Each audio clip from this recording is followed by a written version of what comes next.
Can technology bring people closer, or does it push us apart? In this episode, we talk about virtual sex and how it's changing love, intimacy, and relationships. From VR headsets to online connections, let's see how the digital world is shaping personal moments. How has the internet transformed virtual sex? The internet has revolutionized the way people communicate about sex, providing opportunities that were unimaginable just a generation ago. Today, individuals can easily engage in discussions about a wide range of sexual topics with others from around the globe, whether they share similar views or hold opposing perspectives. Through various online platforms, people can converse about every conceivable aspect of sexuality, share suggestive commentary, describe personal sexual experiences, divulge their deepest fantasies, and even partake in virtual sexual encounters if they choose. Numerous online dating sites have proliferated on the internet, offering users a modern twist on the traditional newspaper and magazine personal ads. These sites cater to diverse interests, such as women seeking men seeking women, men seeking men, and more. Some platforms, like Adult Friend Finder, explicitly highlight the sexual component of personal relationships, promoting itself as the world's largest site for sex and swingers personals. Beyond dating sites, the internet also serves as a venue for people to connect and meet in person, sharing similar sexual proclivities and exploring those interests further. In chat rooms, discussions can span a wide array of topics related to sexual orientation and preferences, including conventional heterosexual subjects, LGBTQ+ matters, and assorted sexual fetishes. However, the internet also offers a darker side. For instance, some users possess an interest in pedophilia, using the anonymity of online spaces to discuss child sexual exploitation. Researchers like Jenkins, 2001, as well as Taylor and Quayle, 2003, have delved into the troubling aspects of child pornography on the internet, characterizing it as an internet crime. The internet provides a unique medium through which those with pedophilic tendencies can share their interests, exchange justifications for their actions, and swap strategies for escaping legal repercussions. Countries with lenient attitudes towards sex with minors often host websites created by pedophiles. This results in an environment where these individuals can rapidly develop and discard digital platforms to avoid detection and arrest, a rapid and elusive process that complicates efforts to pursue legal action against offending parties. Despite the concerning presence of child pornography, it represents only a small fraction of sexual discourse online. The majority of internet-based conversations about sex are relatively harmless, taking place within chat rooms or across various blogging sites. However, when individuals meet online, there are times when these interactions can lead to distressing outcomes, incidents that occasionally capture media attention due to their severity.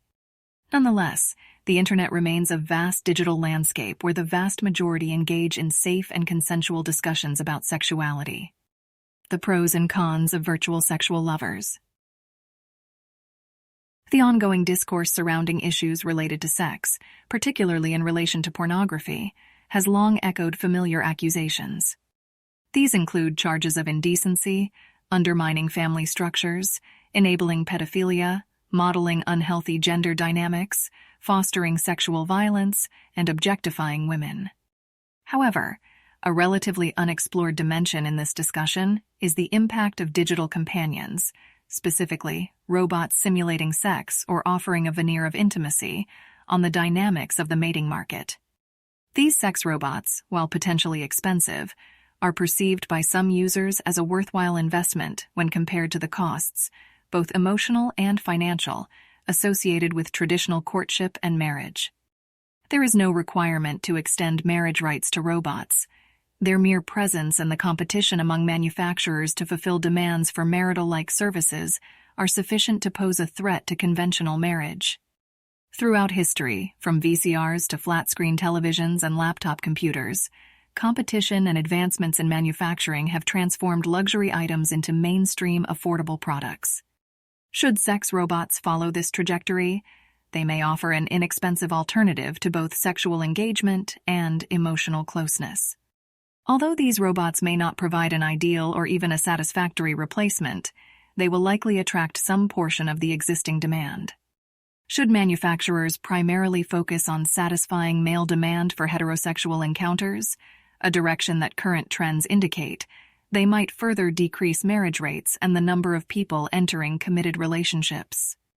This pattern is likely to grow sharper as other technologies facilitating digital intimate experiences, such as erotic virtual reality, VR, gain mainstream acceptance. An abundance of low-cost alternatives is predicted to drive down the price of sex, intensifying competition among heterosexual women.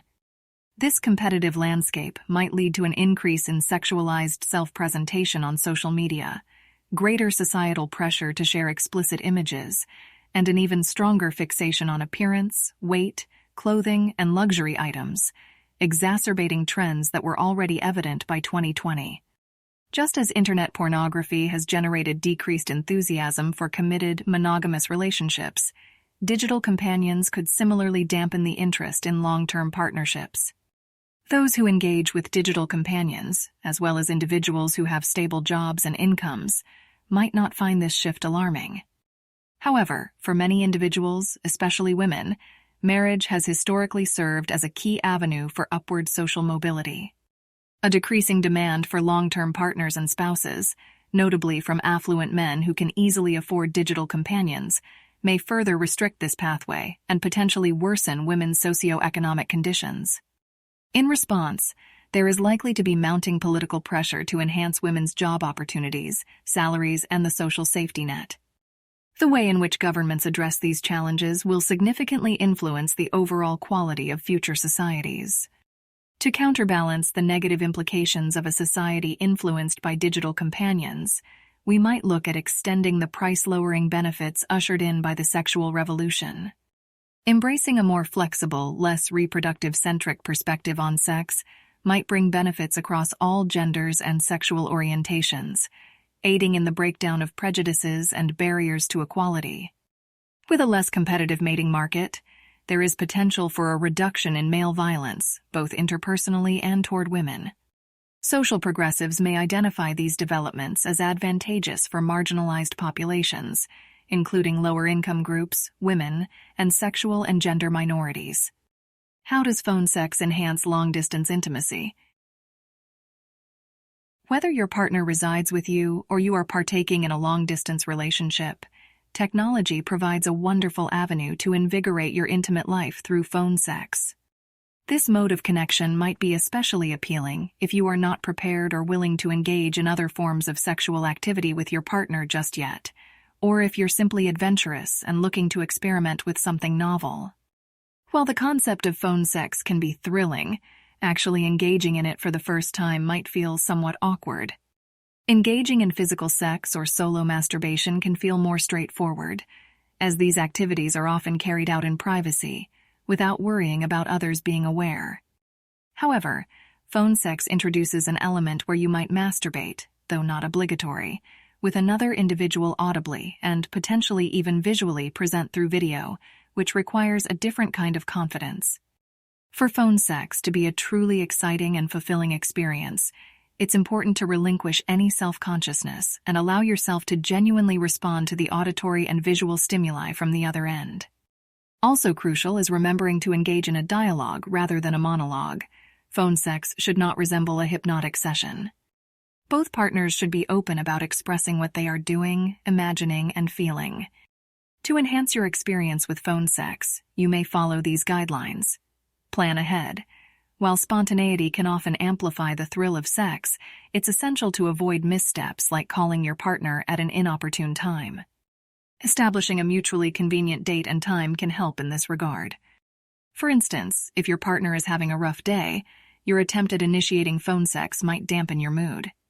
Additionally, if your partner tends to be shy, offering them advance notice can help them mentally prepare for the experience, rather than catch them off guard with impromptu seductive talk. Set the mood. Feeling tense or awkward before the call might kill the ambiance. Engage in activities that elevate your mood. This could include sipping a glass of wine, watching a brief pornographic clip, reading romance or erotic fiction, or even dancing to liberate any pent-up energy.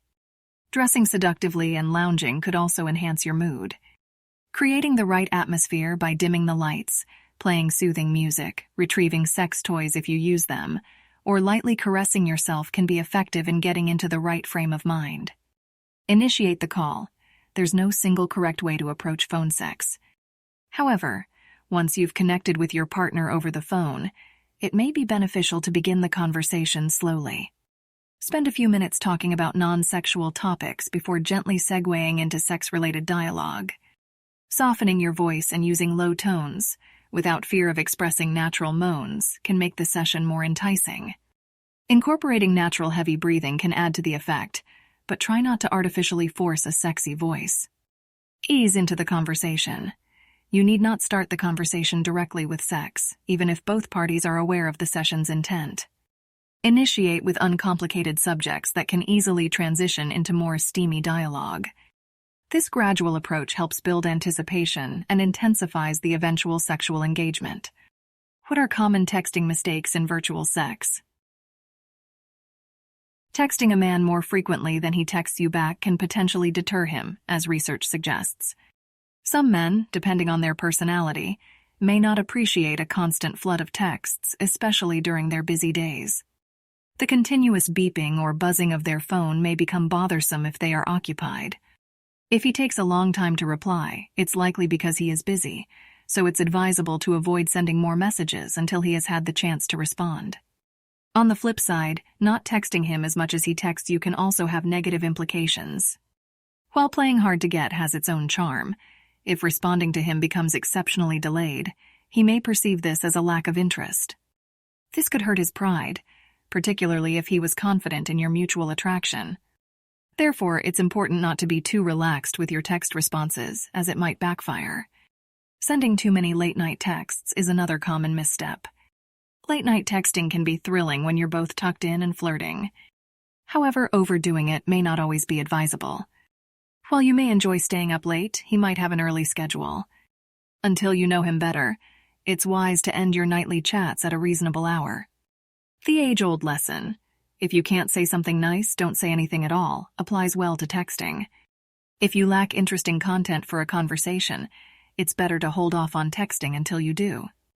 Boring exchanges can be dull face-to-face, but over text, they're even more challenging. Avoid trivial topics that make you seem uninteresting.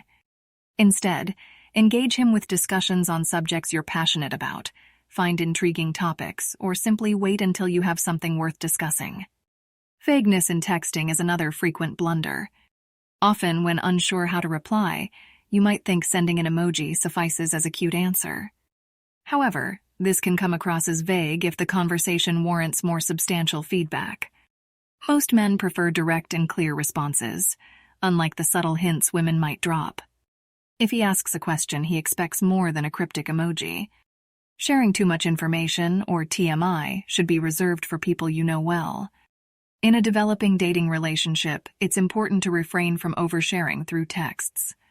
Certain matters are best saved for in-person conversations. To cultivate a budding romance, focus on positive, light-hearted interactions and avoid topics that might come off negatively. Complaining, serious discussions, or arguments should all be left off the text chain. If you have something important to discuss, set a time and place to talk in person. Negative text conversations can extinguish the potential spark of romance before it even gets a chance to ignite. By maintaining a balanced and positive communication approach, you cultivate an environment where the relationship can grow and flourish naturally. Thanks for tuning into our podcast. Follow us for more podcasts like this and explore fresh, exciting topics every day. With over 1,000 free podcasts on our app, there's always something new to discover. Just grab the link in our About Us section. Don't forget to rate our channel and share your thoughts. We'd love to hear from you.